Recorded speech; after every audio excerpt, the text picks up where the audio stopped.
Tonight, Boston, from the jump, I felt they played harder. Again, first quarter differential, similar to the other night.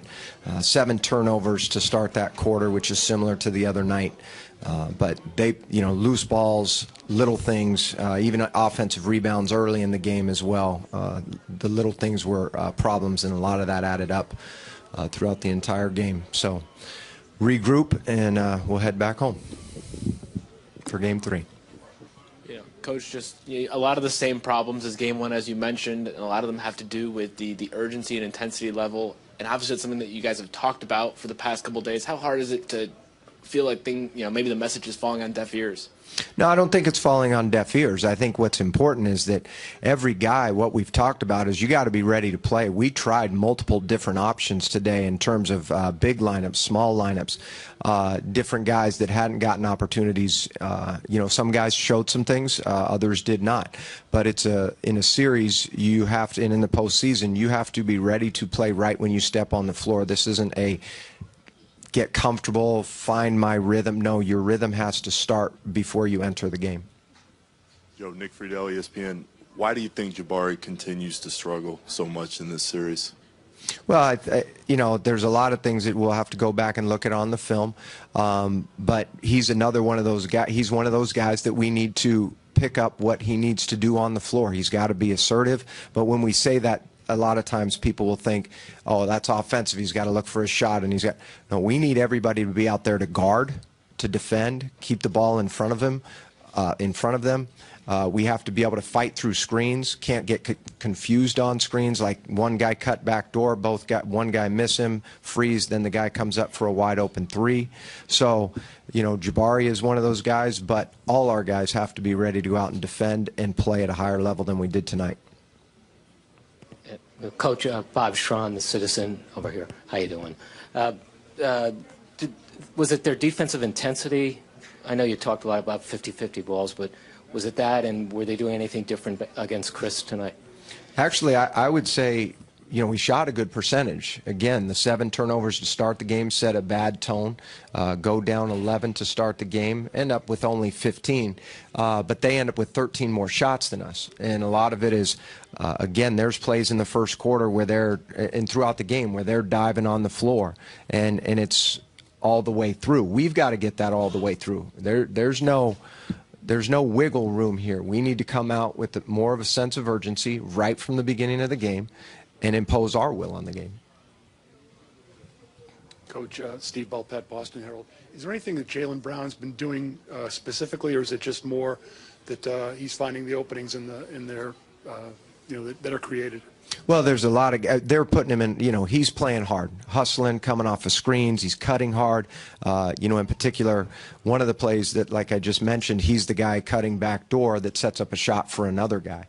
But they've got a lot of guys playing well right now, and we've got a few, and we're going to have to respond and play a heck of a lot better. But you go up and down their list, they got multiple guys in double figures. Again, shot the 3 ball well, 40+%, and we're going to have to defend that better. He was one of the guys, obviously, that shot quite a few and made quite a few.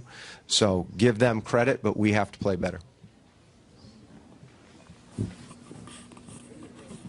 Joe, Mike Petralia, CLNS Media.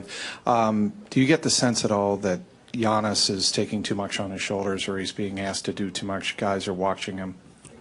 I think there's possessions, where we as a team will either dribble too much or not get our proper spacing and not move the ball as well as we need to. But there are sets where we actually get him in position where we do want him to try to attack off the dribble, try to, get the defense to collapse, which they're going to do most of the night anyways, and then be able to kick out. I think there were quite a few possessions tonight where we weren't spaced the way we needed to be spaced.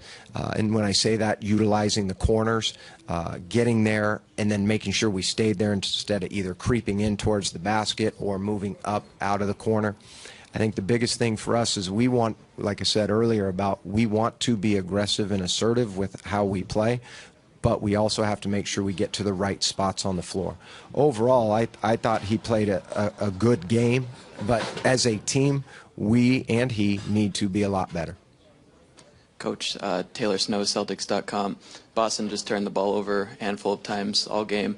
How much did their ability to take care of the ball factor into the result, and how do you guys be more disruptive on the defensive end moving forward? Well, so that's, the more shot attempts that we alluded to earlier, that's a big reason. We have 15, they have 5.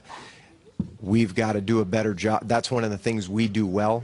We disrupt teams' offenses with our length, whether it's steals, deflections. The other night we had a lot of those balls where we had tipped and didn't come up with them, but that's part of what we do. And we've, like I said, we have to be sharper. We have to take on individual challenges and guard our guys, but we also have to defend as a team as well. Kane Pittman, pick and roll. Joe, Chris obviously came off a great game in game 1, and he finished off well in the second half here, but he didn't get his first shot up until 6:17 to go in the first half. Is that something that you were actively aware of at the time and trying to get him a look, and what was the cause of that? Yeah, for our team, at the end of the day, I think Chris and Giannis played very well, shot the ball well. We shot 60% from the field.